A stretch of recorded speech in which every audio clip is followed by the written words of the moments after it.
I'm your host, Trey, and I look forward to going on this journey with you. Each episode, I'll talk to guests of all walks of life, and I'll ask them the behind-the-scenes truths we all want to know. I'll reach out to newsmakers, celebrities, athletes, and ordinary individuals who were there during some of the biggest events of our time. Together, we will hear the story behind the story.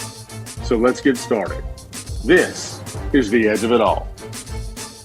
Welcome, everyone, to the latest episode of the Edge of It All podcast. I'm your host, Trey Edge. Really appreciate everyone taking the time, tuning in today to listen to another great story behind the story. Don't forget, when you're searching for where to listen to the Edge of It All, go to UBN International Network. That's our home studio. You can get this podcast along with many, many other entertaining podcasts. That's UBN International Network. Our guest today is living the dream of music that so many wish they could. Making music, having a voice that people love to hear.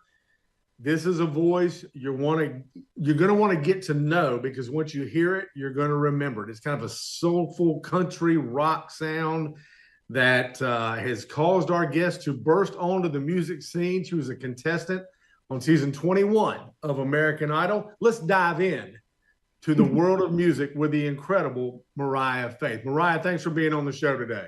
What's up? Thank you for having me. I'm excited to talk with you. Full disclosure. I mean, and what an intro. Thank you. Come on now, that's what we do.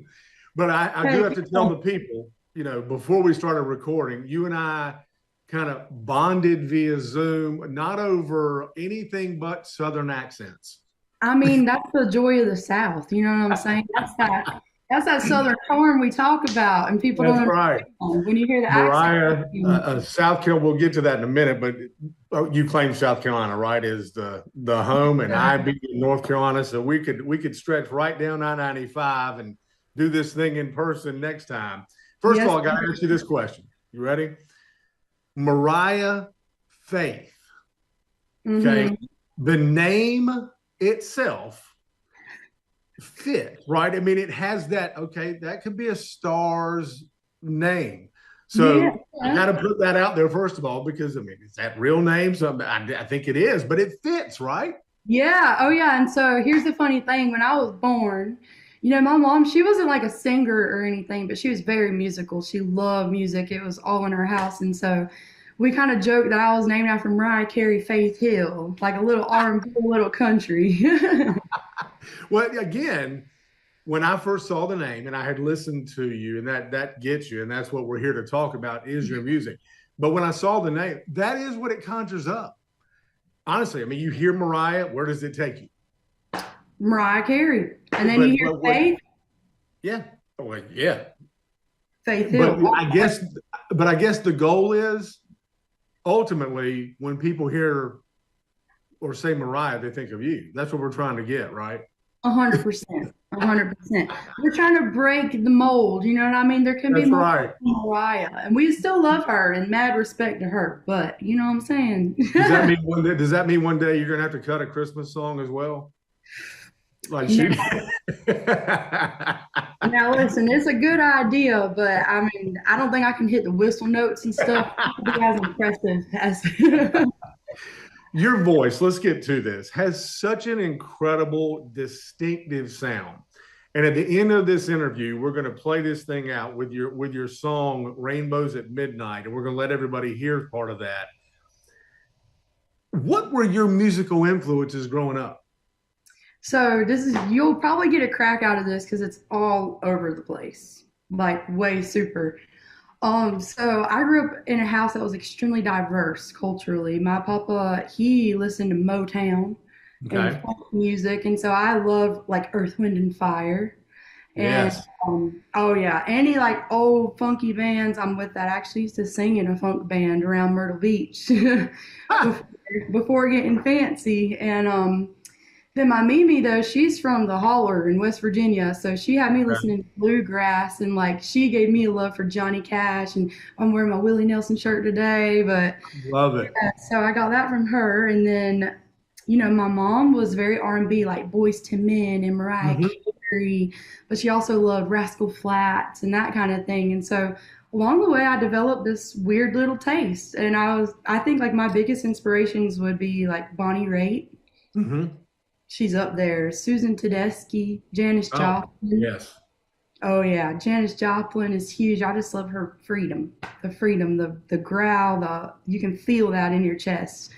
I always said I want to be like the female Chris Stapleton, but Oh, just because I love his demeanor, I guess, and you can hear it in yeah. music as well. So That's yeah. an incredible list. And let me say, you mentioned somebody, Susan Tedeschi. I was unfamiliar with them. And I consider myself pretty broad based in my music fandom, much Uh-huh. like you. I mean, I can go listen to Teddy Pendergrass the next minute if you listen to Kenny Chesney, No Shoes Radio. It doesn't matter. Yes, sir. But when I listen to you, it does have that feel. Susan Tedeschi is an incredible talent, incredible voice. And when I Mhm. heard her, I thought of Bonnie Raitt. Well, now when I heard you, I thought of those two. That has to be, and I'm sure that's not the first time you've heard that. It has to be incredibly flattering Oh to my be God. put in that company. Totally, because I like when I first heard Susan Tedeschi's voice, I did a deep dive. I was like, this woman, whatever she's got, I feel like I'm close to that. Yeah, That wow. that texture she's got in her voice, and so I like learned about her husband Derek and how he has like Middle Eastern influences in the guitar and how he puts it into this blues aspect, and I fell in love with her. And so I have a band I play with locally, and they finally one day they cracked. They were like, we keep trying to figure out who you remind us of, like your voice. And they're Mm-hmm. like, we found her, and they showed me her singing "It Hurt So Bad," and Really? I was like, no way, y'all just said that. That's like killer compliment. And then Absolutely. Bonnie Raitt, man, I can't even. It's just different. It's like you Yeah, could never really put her in a box, and even I still listen to it. It's like it ain't R&B or country or whatever. It's just good music. absolutely. And then I went on Idol, and the judges looked at me and they said that they were like, "You remind me of Bonnie Raitt." I was like, "I think I'm gonna have a heart attack." That's such a huge compliment. Like, thank you I'm so gonna, much. Like, I'm going to take you to Idol in a minute, but let me get the formation of Mariah Faith first. Were you the kid who walked around the house singing all the time, or in choirs, or in school? Just take me to your, you know, kind of childhood, and were you just eating up with it from an early age? it's like I met a lot of other people and they're like, "Oh, my dad's a musician and he plays guitar. My family did this and that." And for me, it was like growing up, we didn't like have a ton. We had each other, and I lived in a house with my grandparents, my mom, my sister, my cousins moving in and out. And one thing we all had was music. We all was trying to fight over the radio or whatever. And growing up, I when I went to church, I didn't want to sit in the pew. I wanted to be up singing with the other people. I was screaming as loud as I could, hoping to be like, "All right, Mariah, come on!" Like, Yeah. and then when I was in the car, like if someone sang over my song or sang the wrong lyrics, we had to restart the song. You know what I'm saying? Still true today. I do the Still same true thing. today.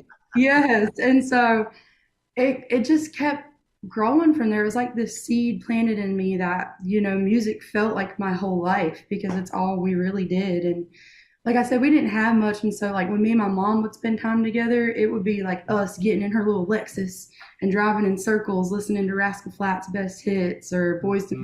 Men or Mariah Carey. Oh, don't even get me started. We would be jamming Emancipation of Mimi. But yeah, so it was like we kind of indulged in it for many different reasons, but I took it very serious. I was like, oh no, I'm going to be something. I got to do this for the rest of my life. And then kind of went from being just an at home thing to my mom married my stepdad, and he was like, you should take her serious because that could be a job. Like, I know it sounds crazy, but like, she's really determined that she's going to be something singing. So we got to help her feed that.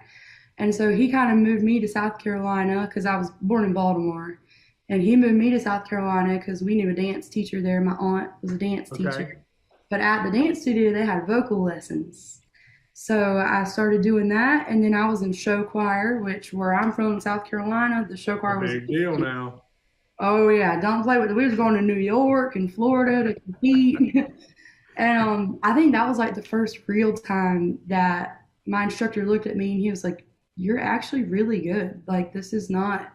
You should really take this serious. You don't take yourself serious because I guess no one around you ever has."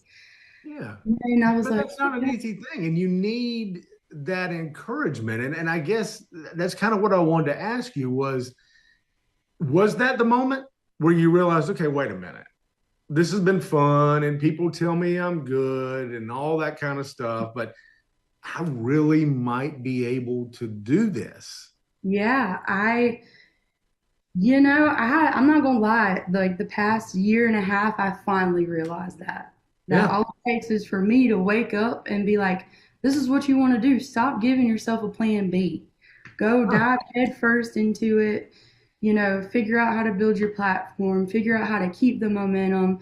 Figure out how to make your own music. Because I had never made my own music. I had only Okay. written it down in books and tried to play it on the piano, but I just ended up with a bunch of poems." It's not a bad start though.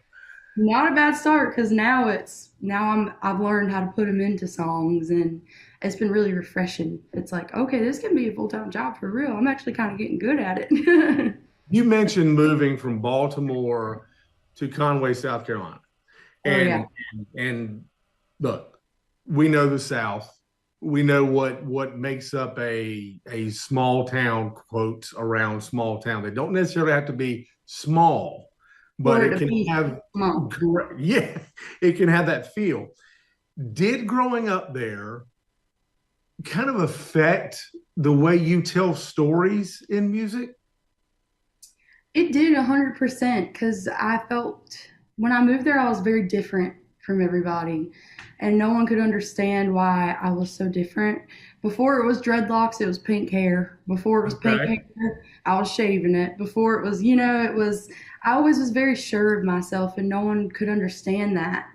And so I had to like take a step back and realize like, you are different from these people. And it's okay. You just got to explain it to them you know and sometimes it's like a simple conversation of realizing that we're not so different kind of thing. Mhm. So I guess when I'm writing music these days, I try to interpret that like we are not so different, and then you're not seeing my face or what I look like, you're hearing my story, and Mhm. that's something anyone can relate to. So as long as I lay it out in the proper terms, then it's like we can get along real good. Just mentioned something. You said before the dreads, and for people who are listening, not seeing, go on YouTube, take a look at this interview because Mariah also, you've got to look. And honestly, that's half the battle. Let's save that discussion though, because I do have a question about that later when we get to American Idol talk. But you mentioned confidence. You said before the dreads, it might have been pink hair. Before that, you might have shaved it.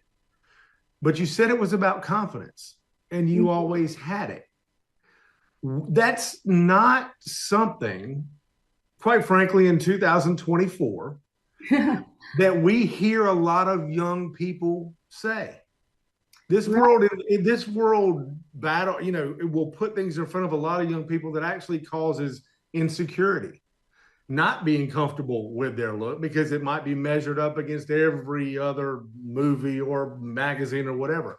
So my question is, where do you think that confidence came from? I think it came from my support system. I Okay. think that I've had people around me my whole life that have looked at me and been like, "You are different. We don't know what it is about you, but something's different. Like, you're different, dude." And of course, when you're younger, you're listening to that, like, "Well, something wrong with me? Like, does that mean something's wrong with me?" And then, it just took everyone kind of saying it over and over. And for me, then social media comes into play. You get older, and I'm looking at all these other girls, and it's almost like they start to look the same or feel the same, or their captions are the same. And I was like, man, I'm a lot more fun than that. And I like being who I am. And I think other girls should feel comfortable to do that too. And then I kind of noticed once I started being more comfortable or dressing different than the girls at school, then more girls did that. And then I Right. made more friends, or you know what I mean? I kind of just, I feel like sometimes we forget to embrace our little village. Like, I know it sounds silly to listen to your mom and dad or your grandma or grandpa, but they really are the ones who saw it through for you. They've seen it in Absolutely. you whatever dream you're having, like might not have known what the dream was, and they might have been calling you different because they didn't understand. But once you see your dream, then I feel like it's about you carving out the picture for them to understand and just get their support however you can. I actually wrote a song about that the other day, about how we take for granted just the little gestures of saying you're different and we see that and we're pushing you to understand that that's okay. And then listening to other people's remarks from the outside world, we just take it so offensively. But We do. I think I've started just taking it with a grain of sugar instead of salt. I love that. Okay, We should make that a T-shirt or something. we should. We're taking it with a grain of sugar. Stop being There so you go. mad at everything everyone says, you know? You start auditioning for American Idol, correct me if I'm wrong, at 15, right? Yeah, as soon as I could send in a video, I was sending in videos. So you had to have been a big fan of the show Yes. but I mean, 15. I mean, what kept you going back? Because we're going to talk about season 21, where you made the cut, however you want to put it, in the American Idol world. But what kept you going back through the years where you didn't make it? I was determined. I was very determined because I just, I try to go get a normal job. I feel miserable. So this ain't right. Yeah. I'm in school. When I was auditioning, I was still in hair school. I did hair school in high school. And I still just felt like this is not fulfilling me. So the worst thing they can tell me is no. And I'm gonna just keep sending my videos. Fair enough. They can think whatever they want to, but one day they're gonna hear it. I know, whether it be them or anyone else in the world. I said someone's gonna hear it because I'm gonna make sure that they do. Yeah, when they heard it. I'm not. They heard it. Because here comes season 21. Oh and yeah. You perform Vince Gill's Whenever You Come Around, dedicated to your late stepdad, right? Yeah. And the audition blew the judges away. And you wind up getting remarks from, I mean, let's be real here, Luke Bryan, Katy Perry, Lionel Richie, who are looking at you and saying, girl, you're a star. I can't say it like they say it, but in a nutshell, that's what they're saying. Just take me to that moment where that's the reaction from people who are regarded as some of the greatest voices and musicians of our time ever, in Lionel Richie's case, and they're telling you, you've got what it takes. I'll tell you what, I walked out with my gold ticket and I walked to my hotel and I called my boss at the hair salon and I said, I am quitting. I said, I love you so much, but like that was the moment for me where I was like, they can see it. Like it ain't just my grandma, grandpa, and my choir teacher. Like, oh my gosh, like, okay, all right, I'm gonna take myself really serious. Called, quit my job, love you so much. And I honestly kept looking back at them like, are you sure? I asked them like 4 times, like still just that doubt we all grow up with. We're always, we got to have the normal job, we got to do the normal things, and then you have someone like Lionel Richie. Yeah. And he's looking at you and he's saying, baby, you got it. And I'm like, are you sure? Like, I know you're saying it to me, but like, I don't even know how you would come up with anything to say, honestly. I couldn't. I was shaking. I was sitting there, I was staring at them, and they almost had to keep telling me over and over again, like, you got your ticket, and I was like, wait, so I can go grab it? Like, are you sure? Because it felt like they were telling me I was a star to like let me down easy almost. Okay. You're a star, but next year, like that's how it like. But then I realized like, oh no, they're really serious, and like, oh my God, I didn't sound as awful as I felt like I sounded, and this is happening. And then I go and grab my ticket, and they look at me and they're like, we want you to go open a concert for last year's winners, and I'm like, oh, so you're really serious. It took them almost coming back to me, pulling me back in and shaking me and saying, girl, we're telling you, you got it. Like, just smile, be happy, stop being confused, I was confused. I really was. I was like, I guess because I was auditioning since I could and trying to send videos or go in person to Columbia and stand in the line and all that I was like, oh, wait, I'm finally here in front of them, and I just can't believe that I'm getting told yes. Like, this is freaking cool. I can't move my feet. I don't know how to tell them thank you. I can't speak right now, but like, thank you so much. You mentioned, and I want to ask you a couple more questions about that American Idol experience, but I do have to ask you because you did say that you made that song, or you dedicated it to your late stepdad, and you have referenced multiple times in the 20 minutes that we've been talking, family Oh yeah. and the importance of that to you. So I just want to go to that for a minute. You dedicated it to him. Why? Yeah.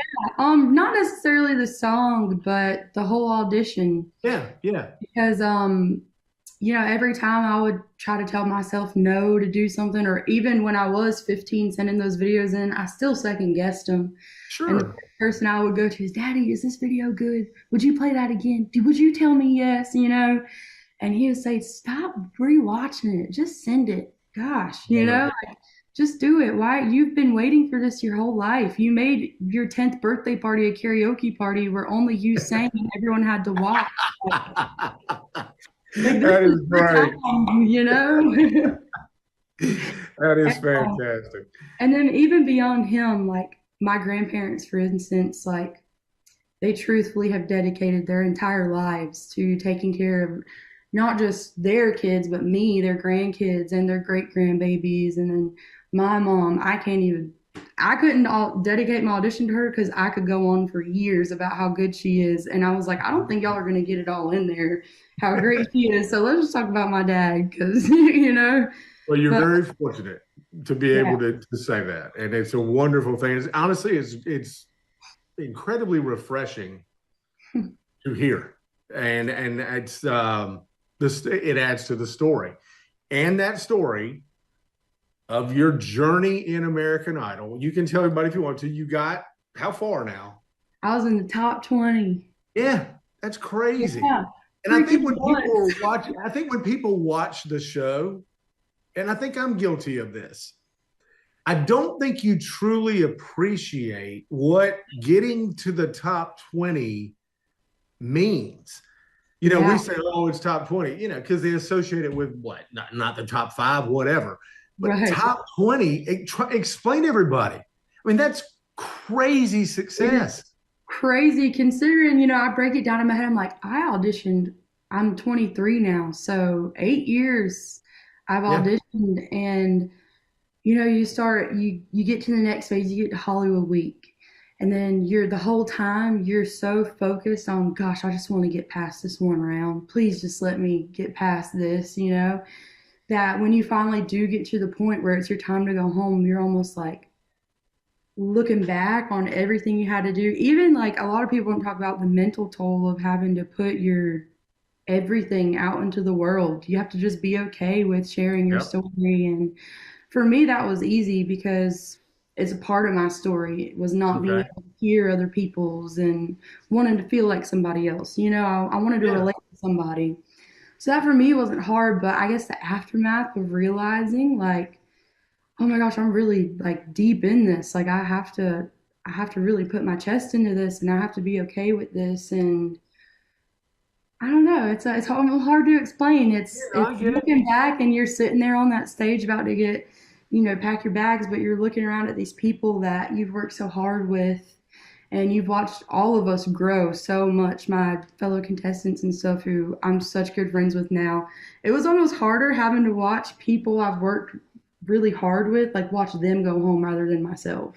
Okay. We were almost looking at each other like, wow, like I'm so proud of all of us, but is this really it? Like this is Yeah. amazing, but we worked Well, so everybody sees the glamour side. That's we're hard. watching TV. Okay, we're not living it like you. And I think everybody, you sit back and I'm sitting here interviewing you and wanting to discuss your ride through it, and it kind of makes you want to ask you, can it be a grind? I mean, did they look at you? We talked about your look. Did they do things like, you know what, we might want to tweak your look a little bit? I mean, is there a lot of coaching that goes on, or is it just because you've made a very, very strong point here in this interview that is all about being true to you and to who you are? So, in that space, that confined space of in this packaged product, that is American Idol, is there that pressure to almost, not be your authentic self? I think it's almost the opposite. Oh, really? I do. I think that my time there, anyways, I can't speak for whatever might have happened the episodes after me, but they really wanted us to, pick the songs we loved and make our artistry known. It's all about, building the artists. And I feel like they always had the best interests at That's heart. great to hear. Yeah, yeah. And I think, yeah, it's hard work and you start getting kind of caught up over that side of things and thinking that you have to be something you're not because of the fact that you're on TV. But Okay. I think it's ultimately, I mean, for me, I stand my ground no matter what. So I think that's obvious to the audience by now. yeah. So like I don't know if they would have told me to necessarily do anything, but I feel like they loved the fact that we're so different and that we're all our own little people. And I think if anything, they just kind of molded us even further into our artistry by saying, be yourself, just be yourself, like What yeah. has life been like after TV, and what have you been up to? Just broad spectrum, big world stuff. Oh yeah, it's been busy. I'll tell you that. Because I did make the decision, like I'm not stopping there. I'm gonna keep going. So I've been very much back and forth from Nashville and now Atlanta. I've been working with some producers here at Winter Circle. And we're working on a project and I'm gonna be releasing singles next month. There you go. Next, Finally, say that again. Now you're gonna release singles. One single next month. Let me One refresh. single next month. And is that what we'll hear at the end of the show? Yes. Okay. Rainbows at Midnight, right? And let's talk about that show in a minute, but go ahead with what you've been up to since then. So in other words, you've been going hard. I've been going hard. I've been going real hard. Like I said earlier, I eliminated the plan B. There is no plan B because that was one of my best tokens of advice was don't have a backup plan or else you're going to follow on your backup plan. So I've been full on trucking it, brother. And it is tiring, but it's been really worth it. And it's kind of cool now. I get to like go into a restaurant at home and someone will look at me like, are you the girl? And I'm like, it's me. It is. That was me. I did that. Actually, I forget sometimes because I've been so caught up in just trying to keep my momentum going, How do you describe your music? If somebody asks you, Mariah Faith, what's her music like, or describe it to me, how would you describe it? I would say I call it soul country. Okay. It's I think that's a great description. Yeah, and almost like I want to say like female version of Chris Stapleton / like almost like Tyler Childers, where it's a little bit more gritty, and he talks about deeper stuff, So somewhere stuck in that middle, but it's hard to give it a name. I just like to say soul country. It's good for soul and it's got some twang in it. What has this journey been like starting your professional career in this music industry? I mean, some of the positives and even some of the challenges that you've had to face. It's been amazing. It really has. It's rewarding. Finally, like I said, I grew up always knowing I was meant to do something along the lines of this. So I feel fulfilled now. But also it's such a challenge learning. Like before I did anything professionally, I did nothing. I gigged in a band, and I sang around the house or I did show choir. But then you get into these new little tricky avenues of like releasing your own music, for instance. I never realized how hard it is and how much work goes into it and how you have to build your team before you just decide to throw something out into the world so that when it is thrown to the world, it's thrown to the right people or you're not getting taken advantage of. And I think I've just been kind of navigating the business side now. Like now it's less fun. It's more like, okay, Mariah, you gotta lay these rules out and you gotta follow them yourself and also make sure the people around you can, follow them as well and make sure that everyone has your best interest. Yeah. Can you share, this might be a difficult question because I know it's individual to everyone, but a writing process, writing a song, what is that process like? I mean, the evolution of kind of creating something from nothing? Is there this moment where you're just sitting there? I mean, you go through moments where you can't come up with anything. Do you have these moments where you go, that is it? And I can't imagine what that must be like, just starting from nothing. Right. So for me, like I said, I had always wrote poems and stuff. And like the one class I was good at in school was English. I loved to write. I was the one The one honors class, is that what you said? The one class? the one honors class I had was English. All right. So I was serious about it. But it's like for me growing up, Kelly Clarkson was the first person I heard talk about, I hate to be brutal, but like her deadbeat dad Okay. when she sang Because of You. And for me, my stepdad was amazing, but I did have a real father who he's in his healing process now, but we didn't have a great relationship. So as a little girl, Okay. I wanted to hear someone be like me. I wanted to hear someone with maybe a different childhood than the perfect cookie cutter Absolutely. that we see, or you see it on TV and it's always perfect. And so I would write poems first and they would be just my stories, but almost broken down in a lighthearted way. I Okay. would compare things to like childlike things almost, or I would take something negative and try to break it down and by the end of the poem make it something that could be great. And so now when I've been writing my music, I've been kind of doing that as well. I've been taking my own story. I've been trying to make it where anyone who listens can relate. I ain't using no first names or nothing in the songs, but finding a universal way where other girls who might have grew, or even guys who grew up like me, that they can hear it and they can say, "Ooh, that's a little intense," but I relate to that, and I'm glad that someone else can say the nitty gritty things we might not hear all the time. Yeah. And so for me, it's like almost every song is like a little journey. So sometimes I start with just one little sentence. So like Rainbows at Midnight, I actually had texted my mom. I said, "Mama, give me a topic. I got this really good line and I need a really good like hook for it. I just need something good." And she said Rainbows and Midnight. And I was like, let me eat off of that. Hold on, Rainbows at Midnight, because the line that I had was more talking about what we were going into about like my relationship with my dad in the beginning. And then it builds off of that and becomes a little deeper. But yeah, I like to make stories. I like it to be a journey and I like it to be relatable and not just clean cut. Yeah. I like it to be What real. is it like to come back to your hometown after what the stardom, to be real about it, that you had achieved and the incredible comments and success you had? I believe you even went on tour, correct? And played? Yeah, I went on not like a crazy tour, but I Yeah. actually was touring school to school doing suicide prevention and kindness awareness at Yeah. schools, elementary, high schools, all that good stuff. But it's been amazing. Every time I go home, it's like it's a little different because like I said, I moved there from somewhere else, and like we were talking about that small town in the Yeah. South, and how I really like honestly growing up there, I always felt like I had to prove myself. I always felt like I had to try to fit in or whatever. And then when I finally didn't, it worked out better and people liked me better for just being myself.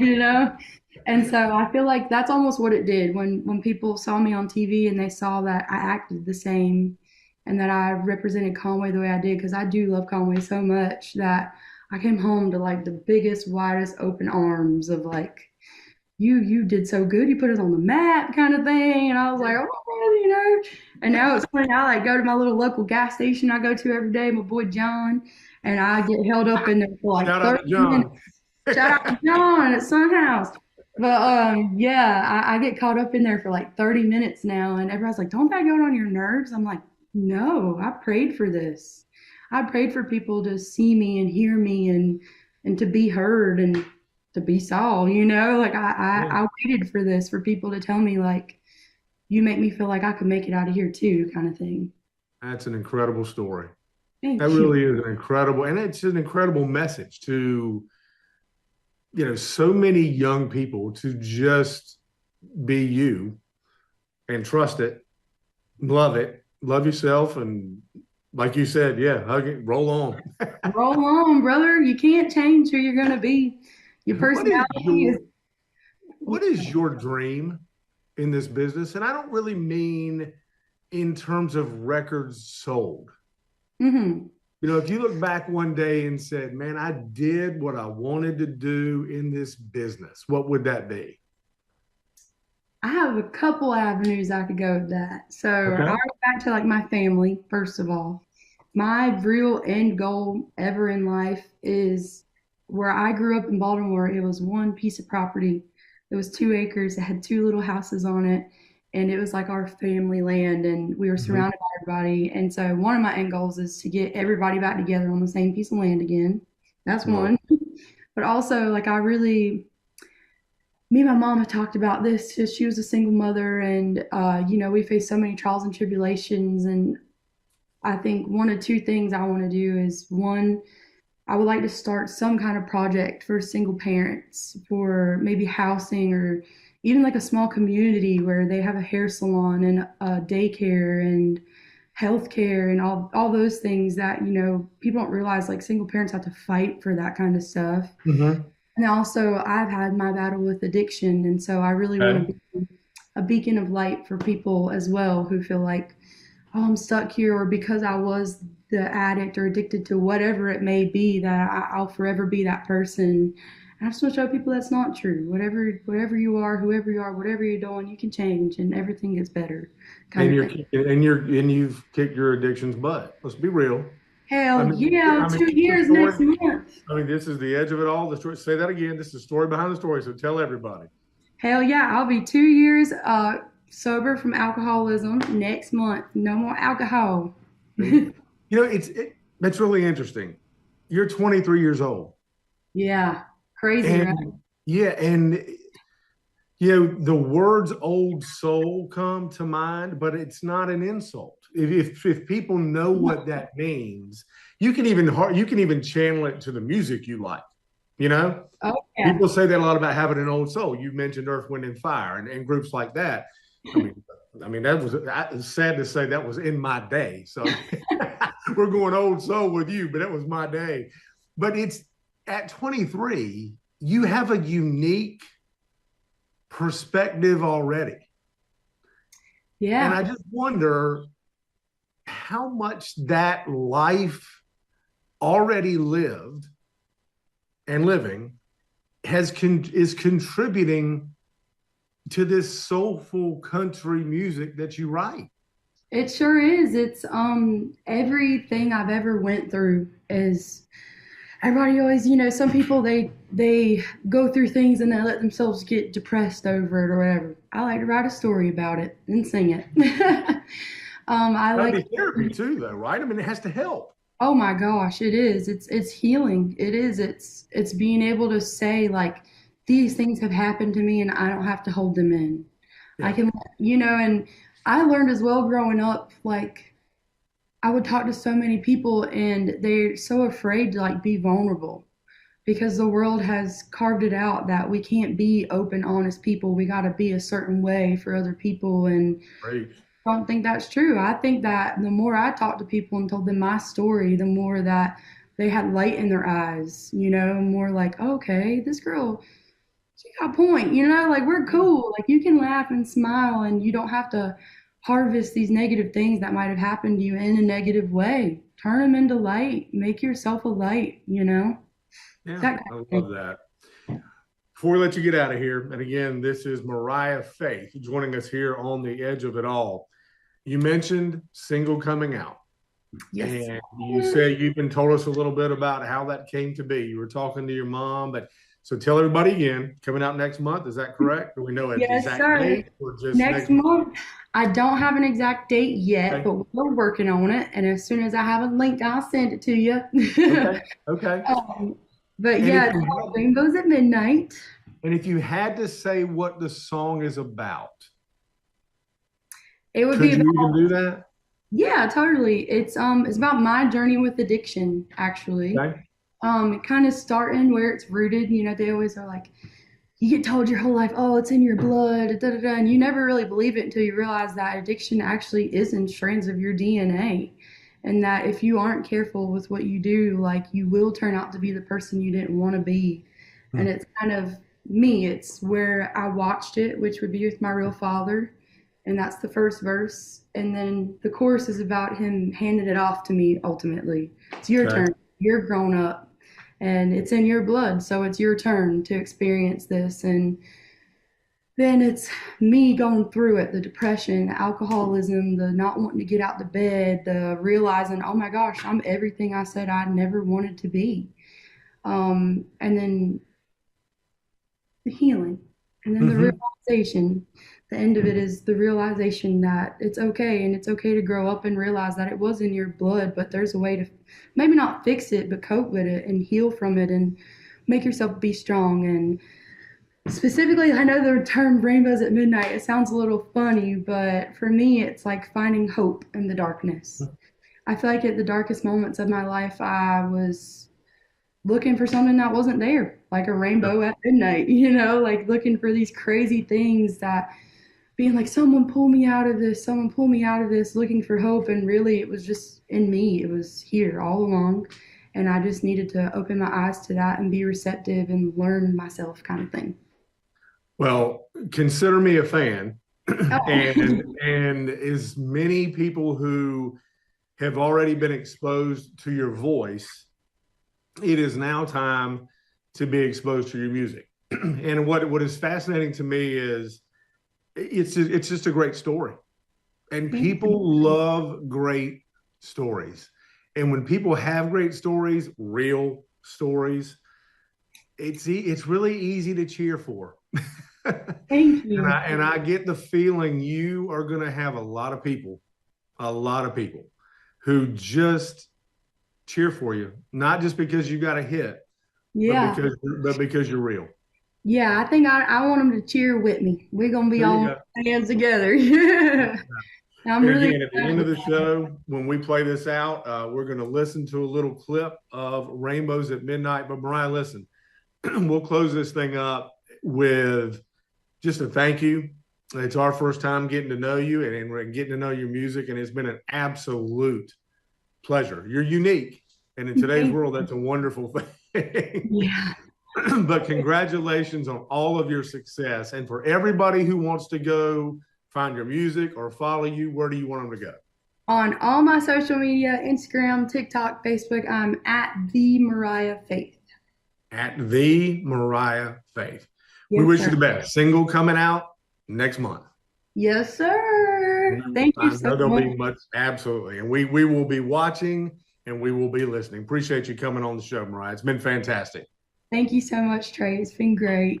Absolutely. That'll wrap up this episode of The Edge of It All. Be sure to listen to our podcast on UBN Go International Network or wherever you get your favorite podcast. Thanks for making The Edge of It All one of those selections. You can find us wherever you get your podcast. You can find us across social media. Please like, follow, and subscribe. Thanks to Mariah Faith, a star in the making. Everybody, check out her music. You're going to want to be in it from the ground up because it's going somewhere. Thanks again, Mariah. Thank you, Trey. Appreciate everybody listening today to The Edge of It All, the story behind the story. Each one is a new episode with inside scoop you have never heard before. We will close the show with a clip from the new single from Mariah Faith, Rainbows at Midnight. Thanks for listening, everybody. Till next time. You've been beaten, you've been broken.